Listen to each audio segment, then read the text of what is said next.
tabarakallahu am yërmande gu ñu am ci yéen am ko ci jullit ñi ngir bëgg ñépp fu ñu nekk am fa jàmm kenn bañ leen a yërëm moo tax ma di leen ko jox te lii képp ku koy jëfandikoo kenn du la yërëm foo toll di faj say soxla bu dee dépense da nga koy joxe dana la yomb booy fay location dana la yomb ñàkk dalay wan gannaaw loolu xanaa am na njëriñ di leen ci jox ndigal itam képp kuy seen am di jàmm kuy seen soppe ku ngeen jéem ni jàmm yéena ko yiw mën ngeen ko baaxee fépp fu waay mën a ne soo koy jëfandikoo nii ñu la koy waxe moo xam Sénégal nga nekk moo xam bitim réew nga ne foo mën a ne ngay jëfandikoo lii kenn du la yërëm fa nga ne te it foo toll da ngay am aajo soxla boo am di nga ko faj insha allahu taala jox nañ leen ci ndigal képp kuy jullit rek ngeen envoyé ko bu ko kenn tey ci sa téléphone ndax ñun bëgguñu kenn ñàkk bëgguñu kenn am problème dañ ko def nag def ko hadiyatan li rasulillah kon yéen waa siratu nabawiya tas leen ko joxe ko ngir ngeen am ci tuyaaba ji ndax ñàkk baaxul ci gor bi ci jëkk mooy saa boo jullee fajar bu ñu nee salaatu xayru mina nawmi jógal julli ñaari rakkay fajar soo ko jullee ba noppi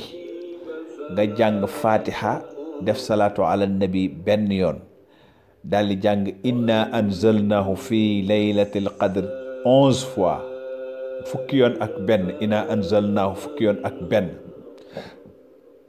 soo paree nga toftal ca subhanallahi wa bihamdihi subhanallahi alazimi astaghfirullah nga def ko 100 fois téeméer yoon ma baamtu ko fatiha benn yoon salaatu ala nabi bu la neex benn yoon inna anzalnahu fi laylatil qadri wa ma adraka ma laylatul qadr laylatul qadr xayru min alfi shahrin tanazzalul malaikatu wa ruux fiha bi idni rabbihim min kulli amrin salaamun hiya hatta matla'il fajr nga def ko fukki yoon ak benn 11 fois bu nekk ànd ak bismillahir rahmanir rahim boo ca paree nga ne subhanallahi wa bihamdihi subhanallahi alazimi astaghfirullah 100 fois téeméeri yoon ñetteel bi mooy gis nga baat yooyu yonent bi alayhi salaatu wasalaam nee na képp koy def ci waxtu wi diggante suba ak fajar ñàkk wan la gannaaw sallallahu alayhi wa sallam moo ko wax kon yéena ko moom siratu nabawiya ñaareel bi mooy wala ñetteel bi mooy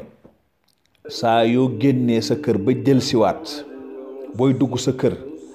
rawatina sa néeg surtout sa néeg booy dugg sa néeg boo ubbee ne bismillah jiital sa tànku ndeyjoor nga ne bismillahi nga ne assalaamu alayka ya rasulallah da ngay nuyu yonent bi ubbil sa néeg ne karaj daat teg sa tànku ndeyjoor boo tegee sa tànku ndeyjoor daat ne bismillah assalaamu alayka ya rasulallah daal ni bismillahi arrahmani irrahim qul huwa allahu ahad allahu samad lam yalid walam yulad walam yakun lahu kufuwan ahad daal di def salaatu ala nabi benn yoon bu la neexee sax qul wallahu bi nga def ko ñetti yoon ba tey baax na saa yoo génnee ba ñëw boobu rek kese ku ca yem dootoo ñàkk waxtuma laa nga boole ñett yi yépp nag képp koo xam ne yaa ngi def lii ñàkk woon na la gannaaw insha allah nga saxal ko nag da nga koy saxal saa yoo génnee ba dugg say néeg booy ubbi rek neel bismillah jiital sa tànku ndeyjoor ne assalaamu alayka ya rasulallah bismillahi arrahmani irrahim qul huwa allahu ba mu jeex julli ci yonent bi benn yoon jeex na lii lañ leen indiloon tey comme cadeau indiloon leen ko ngi njëriñ loo xam ni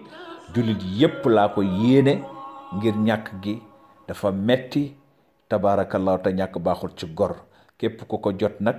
baaxe ko jullit bu ko téye bu ngeen ko jotee joxe leen ko baaxee leen ko jaamu yàlla yi ndax ngeen am ci yiw ndax ku dimbali sa mbokku jullit